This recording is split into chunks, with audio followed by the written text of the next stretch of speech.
Heather has a question. She was wondering why people like Nicole Kidman and Katie Holmes do not speak out against Scientology publicly. Now, Mike, I'm sure you have some insight as to why. And this is, by the way, from your experience in Scientology, but also you were the head of the so-called legal department in Scientology called OSA. Right.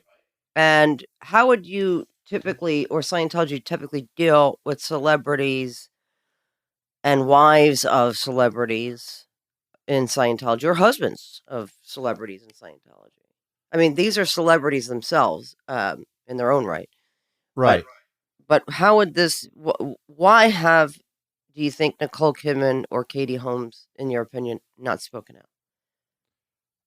I think primarily, and this is supposition, but I think primarily it's because of whatever agreement was made in their divorce from Tom. Right. That he insisted that a part of the divorce agreement and settlement would include not speaking publicly about Scientology, or not speaking negatively, or whatever the wording might be. And he probably paid a lot of money for that to be included. And I think that because both, and this is an interesting thing.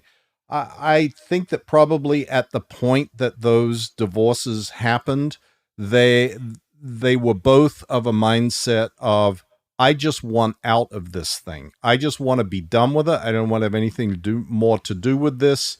You know, we both know the level of intrusive invasion into the lives and marriages of Tom Cruise's wives Scientology presented.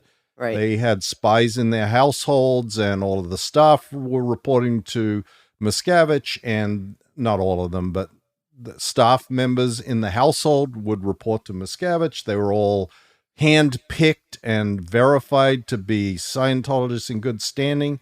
And I imagine that at the point where they decided that they no longer wanted to be a part of the marriage, they didn't want to have anything to do with Scientology anymore either. Right. And likely being the sort of people that they are, they just feel like they made a commitment in an agreement, and that they're going to stick to their commitment. And I believe that there is a secondary point with respect particularly to Katie, which is their daughter. I mean, she has custody of Suri, and Tom is apparently not part of their life whatsoever, and she is probably very happy to keep it that way. Right, and that's because Katie now is considered a suppressive person, an enemy to Scientology, because she left Tom, the Messiah of Scientology. Correct. And so is Nicole. Nicole Right. is considered a suppressive person too, and in fact, there's a lot of stories that Marty Rathbun told about how he was tasked with the job of getting Connor and Bella to understand that their mother was a suppressive person and that they shouldn't have anything to do with her. And that indoctrination, brainwashing seems to have succeeded pretty well. So I would guess that they're sort of happy to not say anything because it keeps their lives peaceful and in the status quo. And of course, Nicole is happily remarried and has 2 beautiful children, and Katie is getting on with her life with her daughter. And, I can understand if I was them, I wouldn't say a peep either, probably. Okay, so Wynn Skinner, how Scientology saving the Earth. I hear how they are selling self-improvement. Well, to be simple, they aren't. All right. What exactly is the job in the Sea Org? This is from Leah. There's a few people that actually asked that question. Like the next one also from Karen says, what does a workaday consist of in the Sea Org? You talk about these 8 a.m. to 12 a.m. days, but what does that mean? Are you reading documents, taking calls? What does an actual day look like? Yeah, Mike, what does a day in the Sea Org look like? I mean, I could tell you from my end what it was, but yours is probably much more exciting. Well, depends. I mean, cleaning rooms is pretty exciting, Leah. I loved it. I mean, I didn't love being in the Sea Org, but I at 12 years old, being virtually unsupervised, and not going to school was amazing. Cleaning, not the biggest fan of that at 12, 13. But, I felt like a big shot. You know what I mean? Like, look at me, I have a job. Yeah, I know. Yeah, go ahead. Yeah. Well, to answer this question is first of all, you have to understand that the Sea Org has people that do everything from Scientology auditing and supervising training to fundraising to printing books and making TV shows to cleaning offices and hotel rooms for public Scientologists. Yeah. Beg your pardon? I'm explaining, like, in the Sea Org, you would clean rooms for the public Scientologists who were visiting a Scientology hotel. Correct. Yeah. Yeah. Yeah. So there is a wide variety of activities. There is also a bunch of administrative busy work that gets done in Scientology. And there are a lot of people who are part of what's called, quote unquote, management in Scientology. And that means that they are responsible for overseeing, supervising, and directing the activities of individual Scientology organizations around the world. And those people engage in massive bureaucratic paper shuffling. It is astonishing the amount of paper that Scientology generates, because Hubbard Hubbard wrote a bunch of policy and organizational instructions for Scientology that talk about how the files are to be kept. And back in the days of when he was writing these, the 50s and 60s, that meant like literally carbon paper copies of things. And the policy letters or the directives from Hubbard that lay out how Scientology is to be administered all talk about paper files. So there are huge numbers of paper files and copies of reports and reports on reports and reports about reports, and people spend hours and hours and hours filing these things carefully in manila file folders. And it's like every organization is also required to report each week to the international management their statistics. And that means they have a whole series like of 150 different measurements of their activities for the week that they have to report on. And I mean like down to the number of letters that came in, the number of letters they sent out, the number of bills that got paid, how much money got spent, how much money got made, how many auditing hours and sessions there were, etc., etc. Like 150 of them. And these all come in and they're all graphed. And then Hubbard had this extensive body of quote technology on how you analyze these numbers so that you can then direct these organizations on how to expand. And this is a massive organization that accomplishes literally nothing. In other words, Scientology is not expanding, and yet there is this sort of monolithic management structure consisting of Sea Org members who sit around all day, every day from 8 in the morning until midnight or after, doing all of these things that Hubbard said you're supposed to do to help expand organizations, and none of them work. So that's what I mean. It's a lot of busy work. They're not accomplishing anything, though they think that they are helping these organizations to grow and thus are accomplishing the aim of Scientology or the goal of clearing the planet. Right. And listen, people, I think it's a great question because, and a great answer. I just think like people need to understand the way the Scientology is run. Buildings are run by Sea Org members. So there's Scientology Sea Org members who are posted as gardeners. There are Scientology Sea Org members who are posted as chefs and waiters, but they work solely for Scientology organizations. They live at Scientology organizations. They live in dorms. They do this 7 days a week, 365. They sign billion-year contracts.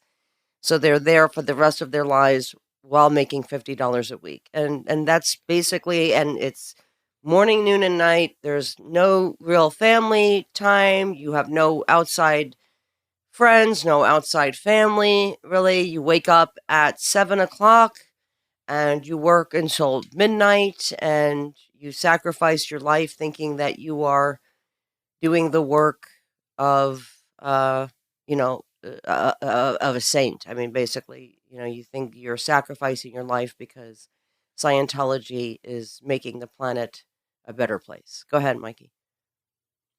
Well, I just picked out while we were talking a few other questions that relate to the Sea Org, and I think we should stick on this topic for a bit. Sure. Like, been thinking about this a lot this last week. Who are the security force of the Sea Org? Like, these guys are like militia. Are they all Talon? Are they Scientologists and true believers? They sound very scary. Talon being the security, what is Talon? Talon is the name of the company run by a guy called Ron Williams, who are private investigators. They are not Scientologists or Sea Org members, and they are the people who look after David Miscavige's personal security when he does events. They're the guys that were up at Arrowhead when I went up there, and the guy popped out of the house to take pictures of me. Right. That's Talon. Okay, so they do work for Scientology. Absolutely. Okay. Yeah. I mean, he's made a fortune working for Scientology with your tax-exempt money. Got you. But generally, the security force for those guys that you see riding around on bicycles at Big Blue, or the people that come out or don't come out to handle the people that show up at Golden Era, and anyone that you see in uniforms, they're in Clearwater, they're at all of the Sea Organization bases. Those guys are just Sea Org members. Mm-hmm. And they have no more skill at being a security guard than the guy who is the gardener. They just get assigned that job. And, there is a dictate by Hubbard about the Sea Organization, and he says a Sea Organization member is expected to be able to do any job, hatted or not hatted. In other words, trained or not trained, because Sea Organization members have run planets before. So what's the big deal about any job that you have to do today? Oh, totally true. Like, I mean, I've been in the Sea Org. I've been around Sea Org members my whole life. Like, literally, you'll hear things like, just get hatted real quick on how to use that, car, or just get hatted. Just get hatted. Just get hatted on how to perform an operation. Like, there's no, they really have no, they think that Sea Org members could do anything and should be able to do anything. Right. And just get hatted real quick. So that's why they have children operating dangerous machinery. That's why they have, accidents like they do. Of course, they hide all of that up. And people have asked us too, why isn't anybody reporting anything about the child abuse? Well, who's reporting it? Their Scientology parents? They're not going to report Scientology to the police. Like, you're talking about Scientology parents who've given up their children to the Sea Organization. Right. What are they going to do? Report themselves?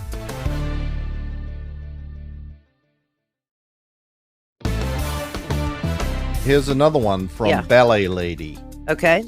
I would love to see the billion-year contract exposed with more clarity and why minors have to sign this contract. Also, more explanation of the clause about carrying financial burdens for life for debts for COS instruction lessons, a freeloader bill. If it was free, why do you have to pay for it in the future? Okay, that's sort of a compound question. But I will seek to address it and let this one slip by. In future, compound questions will be objected to, and the objection will be sustained. First, this billion-year contract and why do minors have to sign it? The billion-year contract is, in truth, not a legally enforceable contract. And I say that with sort of tongue-in-cheek. Obviously, you can't enforce a contract for future lifetimes, but it is symbolic because when you sign a Sea Org contract, you also sign a staff contract or an employment agreement with the organization that you are working for. And that employment agreement is also a piece of trickery because it says that you are a volunteer. You sign up as a volunteer for Scientology organizations. And so a Sea Org member, first of all, signs their billion-year contract, and then they sign a 5-year contract with, like, the Church of Scientology International as a Sea Org member. And that contract says, I am a volunteer, and I am volunteering for the Church of Scientology International. And the reason for that is so minimum wage and labor laws do not apply, because they do not apply to religious volunteers. How do you get a minor to sign a Sea Org contract? You brainwash them. You brainwash them into believing that this is the only thing that is really worthwhile doing in life. My 2 children, Taryn and Benjamin, that were born into the Sea Org, signed Sea Org contracts when they were like barely able to write because all the other kids did it. My parents, they're Sea Org members. L. Ron Hubbard was a Sea Org member. What else is there to do with your life other than become a Sea Org member? So it's a reflection of the amount of brainwashing that goes on in Scientology, that people believe that this is a terrifically exciting and wonderful thing to do, to sign yourself up for 1 billion years. I mean, I know when I signed my Sea Org contract when I was 17 or whenever it was like a proud moment in my life. Oh, yeah. Yeah. And your parents are so proud of you, and you just feel like you're joining the military. You feel like you're going off to war, and you're sacrificing your life, your education, and everything that you would want to be or could be away to sacrifice your life to dedicate it to Scientology and to the Sea Organization. Right. And it's incredibly noble. yes, because in the like I mind said, of the person that is signing up, this is a noble act. Right. And as for the freeloader bill, Ballet Lady, the freeloader bill is it comes about from something that Hubbard once said. Oh, well, we've got these people that are just signing up to become staff members so that they can get free service. So he then instituted this thing that if you signed up for staff or Sea Org and you got some service and then you didn't fulfill your contract, like you didn't stick it out for the full 1 billion years, then you owed the money for the services that you were given for free, because otherwise you would be, quote, out exchange. And out exchange is a thing in Scientology that prevents your spiritual progress. That's a one-way thing. It doesn't apply to Scientology organizations being out exchanged with the people around them, but it does apply to individuals Right, being, so- quote, out exchanged with the organization. Right. And part of the I say this in quotes, the allure of joining the Sea Org is that you're going to, for your living in a dorm, for your living like below the poverty line, and that you're being served rice and beans most of the days in the Sea Org.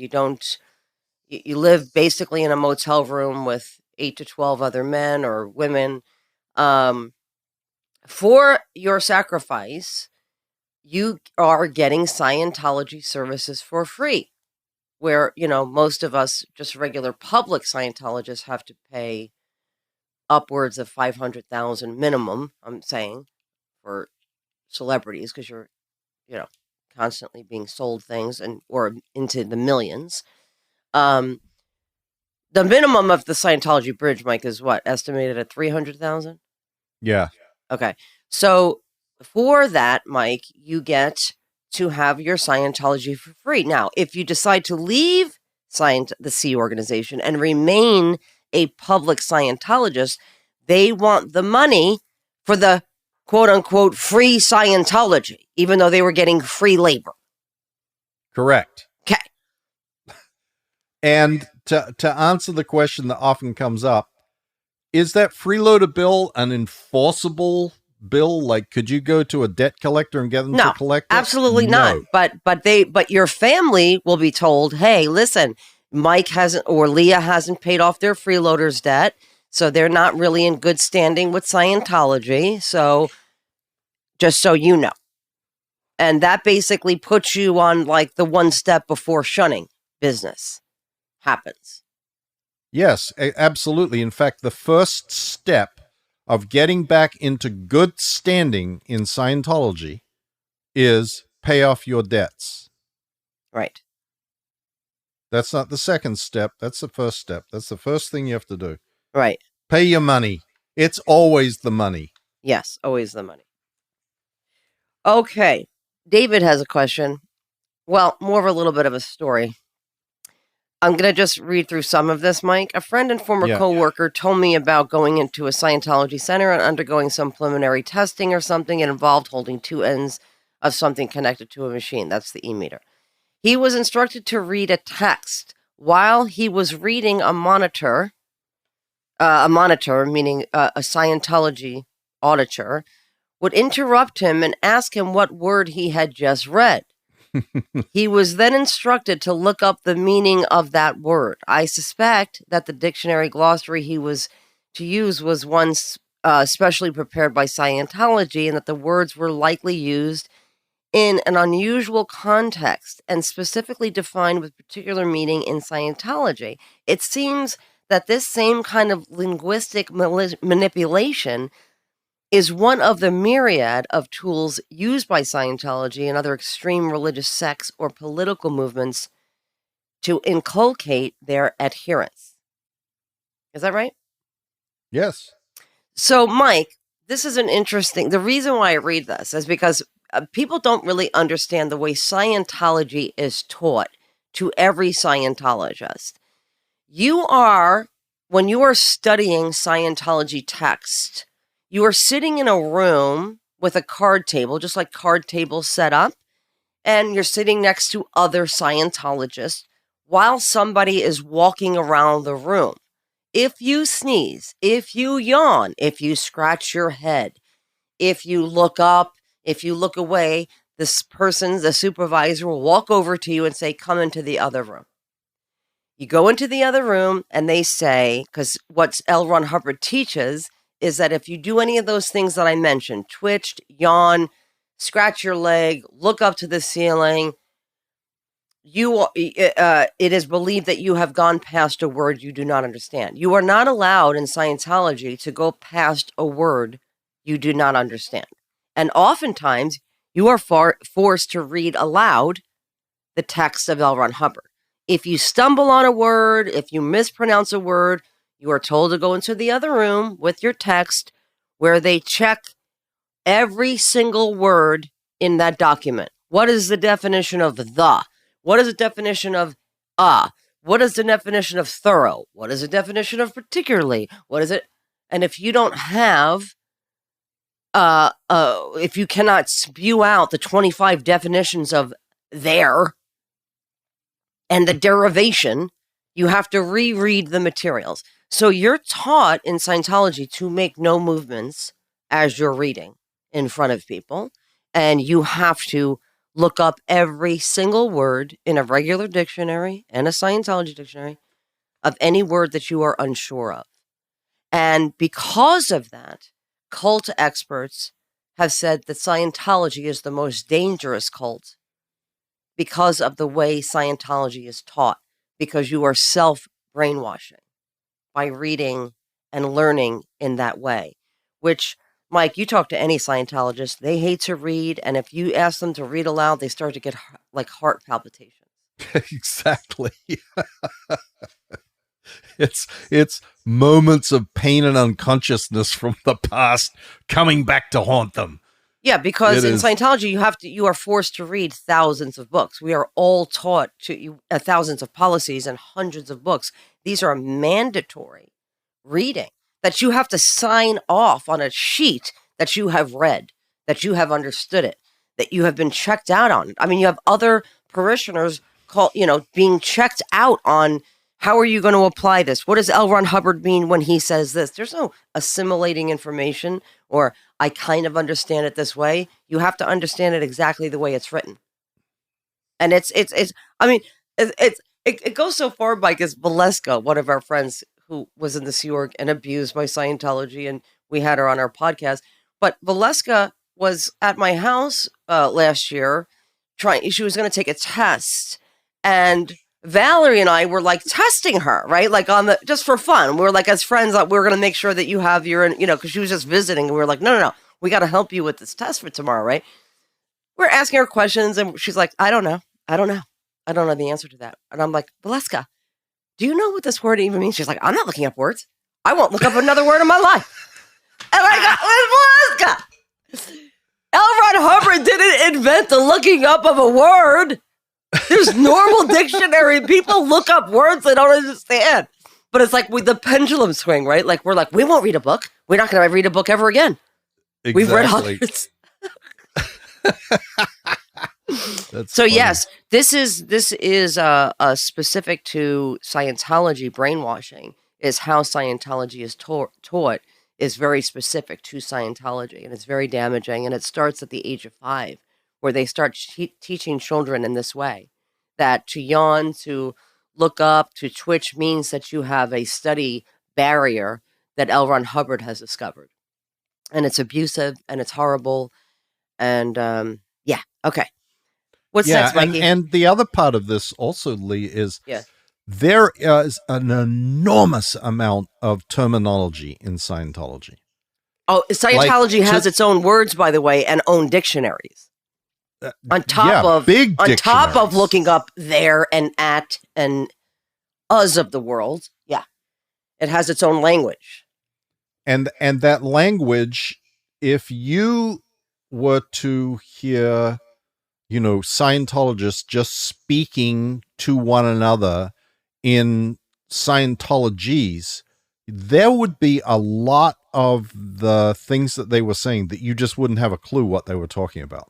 Totally. A clue. I could have a conversation with anybody with any ex-Scientologist virtually, and have people sit there who are college educated, PhDs, bachelor degree. They'd be like, "What? Huh? What?" Yeah, and this is something that is, studied and recognized as one of the key points of cult inculcation. Because it sets you apart. Right. It makes you different and the rest of the world different from the bubble. I always call Scientology a bubble because it sits inside a world that exists in the real world but doesn't actually interact or doesn't actually, make sense in the real world. And the language is an enormous part of it. And you've talked about this often, Leah. You've said, in Scientology, there's no such thing as rape and molestation and pedophilia. There's out 2D.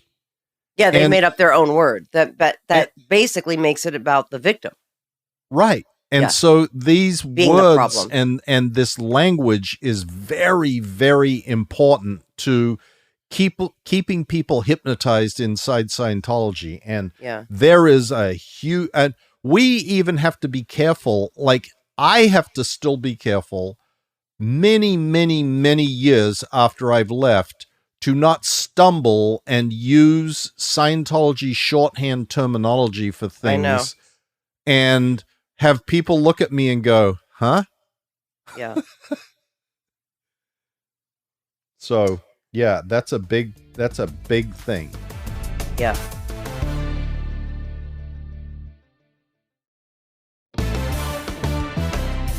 Okay, Scientology, this is from Alexis.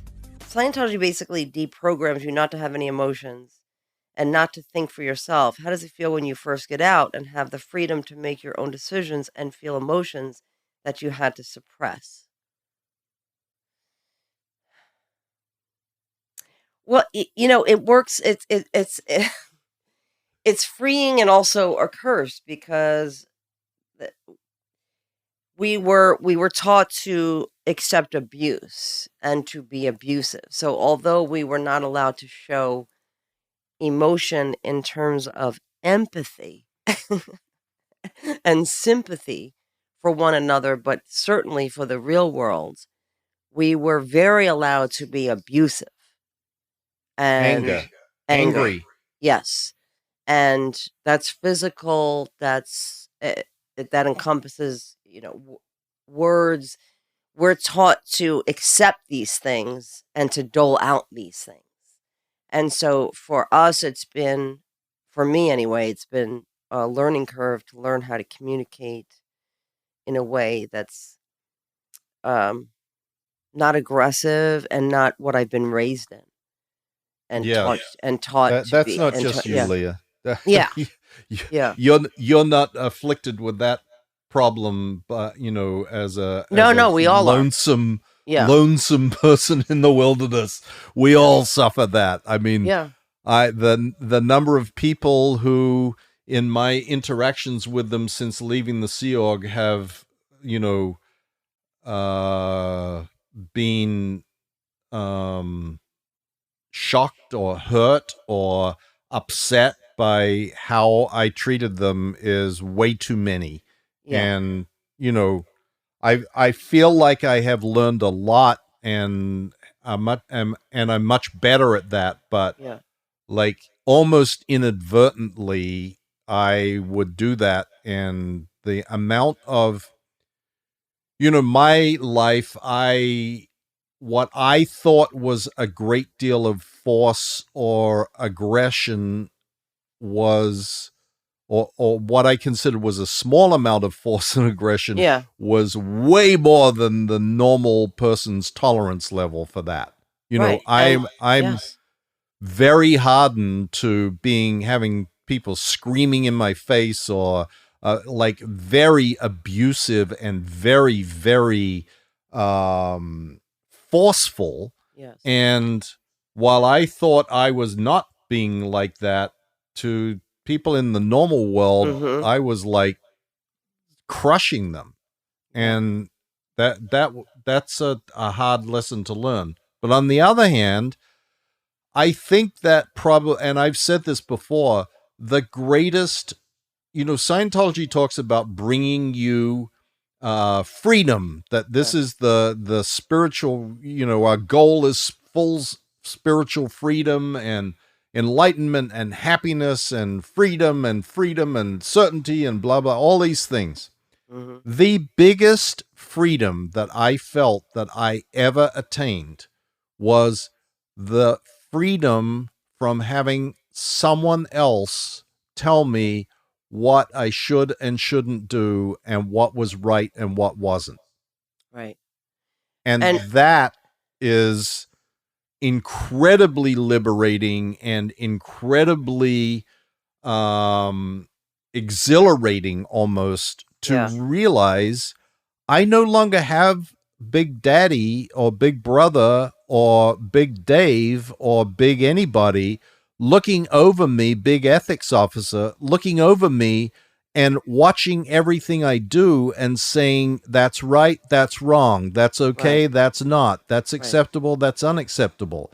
And that is, in my view, that is something that keeps people inside organizations like Scientology. Of course.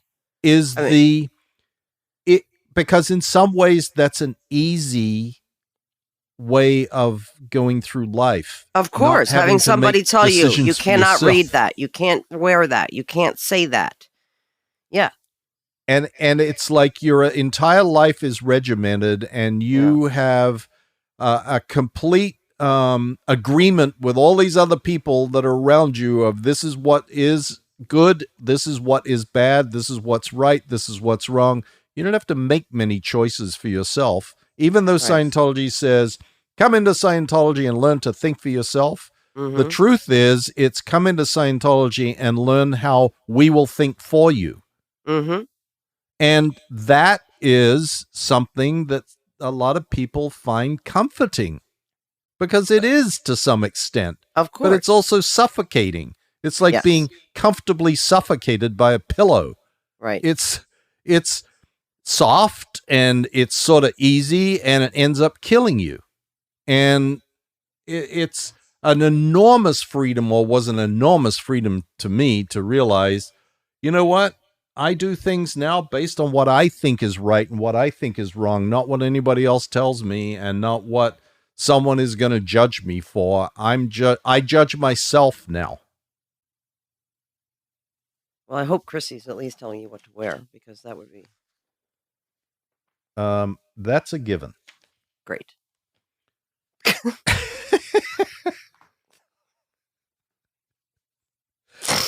Okay.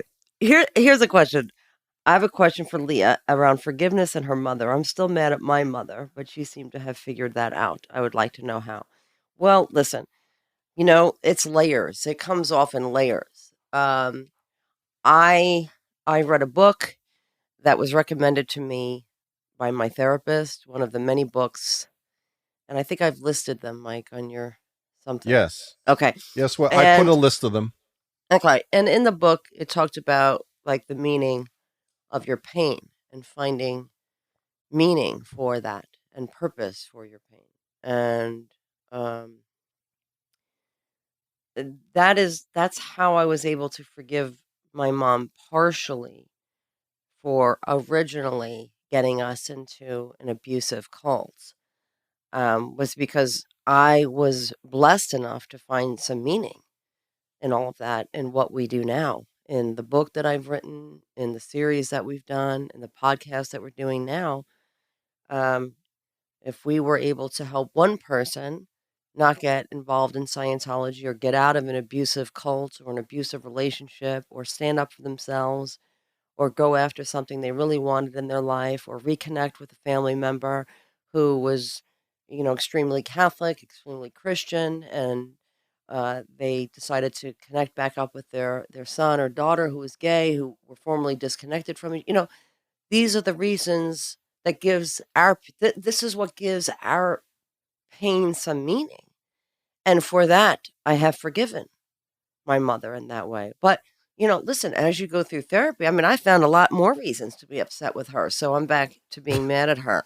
Um, but, uh, you know, I think this is a relationship that is growing still because we're just out of this thing, 5 years. And, it takes time because for the first year, you're kind of in a daze. I'm still trying to figure out what I'm doing, and then I'm writing the book, and so it takes years. Anyway, my short answer is I haven't completely forgiven her, but we're working on it. She's my mother, and God bless her, she's willing to try to make it better because it's not just about the Scientology, right? It's about as a parent, I'm learning.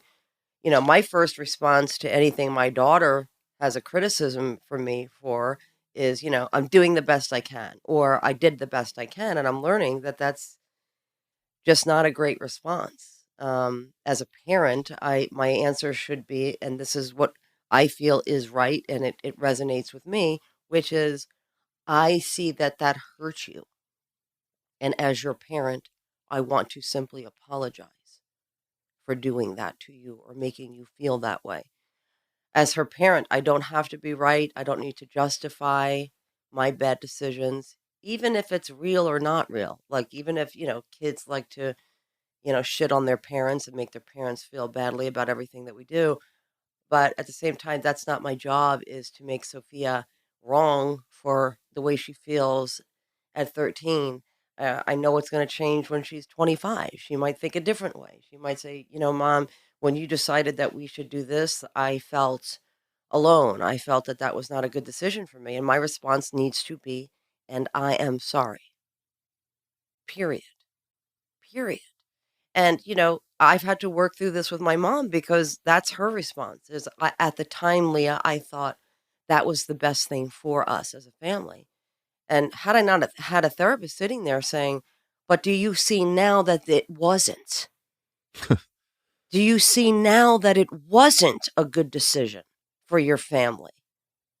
Well, yeah, I see that now, but, and it's all this kind of defensiveness when the answer just needs to be, I see that now. That was a bad decision that I made for my family. I see that it caused a bad effect on my girls. I see that. That's it. That's all that's needed. So we're working through that, right? There's a defense mechanism built in all of us, right? Where we can't just admit that we're wrong. Yeah. Yeah, especially us Australians.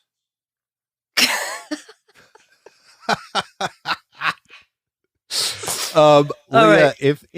if you are able to do that, God bless you. That is amazing. Mike, I'm learning this, Mike. This is a new thing. I don't want people to think that I'm like running around being like the perfect Mother Teresa. No, not at all. I mean, literally, I have to sit there as she's making me feel bad about something.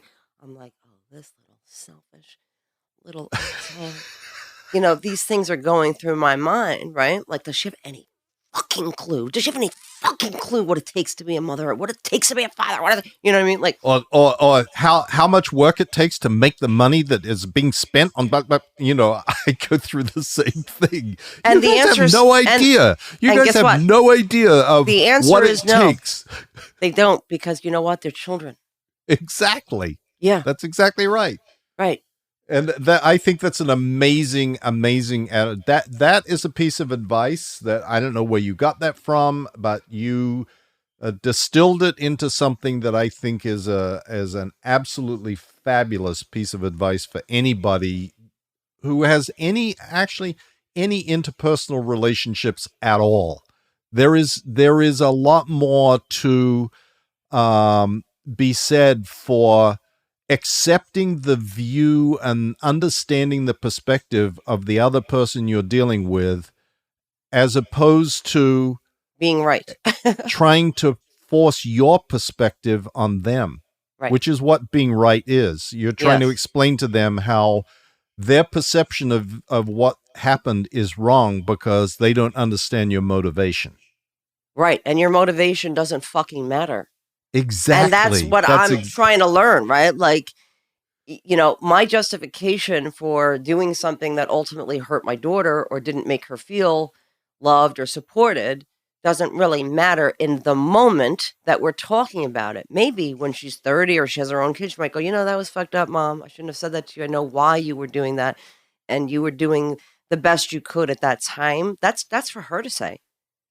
That's not for me to say. I totally, and that's why I said I think that's a very brilliant and profound piece of advice, and I think we could all do to listen to that. Well, and I will also still working on it, Mike. Yeah, well, me too. I'm no saint. But I do want to also add that I must say, from observation of you and your mother, the most startling thing about your relationship is how much she absolutely adores you and how much you absolutely adore her. I know that you sort of say a lot of random stuff, the two of you, but Yes. I wish that I had a mother like you have. Oh, thank you, Mike. Thank you. That will mean a lot to her. Yeah, and I really sincerely mean that. Yeah, she knows how much I love her. I adore her. She is a bright light that walks into every room, even when she's all pissed off. She's just a terrific, enjoyable person. She does to be make us around. laugh, doesn't she, Mikey? All right, I think we're over our time, Mike. All right. But we'll have to see. Mike, at a certain point, I think what we should do is start to answer some of these questions and put these questions, a Q&A online. Like one day we'll have to do that as a project. Oh, yeah. Well, you're in charge of that project. I would love to do it. Honestly, I would love to do it. Yeah, okay. Because a lot of times we get asked a lot of questions, and it's like, here we are answering like 5 questions in an hour because there's so much explanation that needs to go into like one answer. Yes, I understand. Yeah. But all right, you guys. I think it's I mean, in many ways, it's easier to do it in this form than it is to sit and write it because it's sometimes hard. You're much better at that than I am of sitting down. Like some of the things that I've put on my blog that you wrote, where you sat down and laid it out, and like that one about deaths and suicides, and that you have an ability to like take the time to explain everything, and I tend to go, here's the bottom line, take it or leave it. Right. And I'm probably more like that in real life. Yeah, probably. Like with answering questions, because I just whatever. Okay. Anyway, you guys, thank you for your questions once again. We will figure out how to get these a little bit more streamlined in our answers. But it is worth having you guys understand the answers, because it is with Scientology, everything is difficult. So until next time, thank you again for listening, and Willie will be talking at you soon. Thanks so much. Bye-bye. Bye, Mikey. Bye.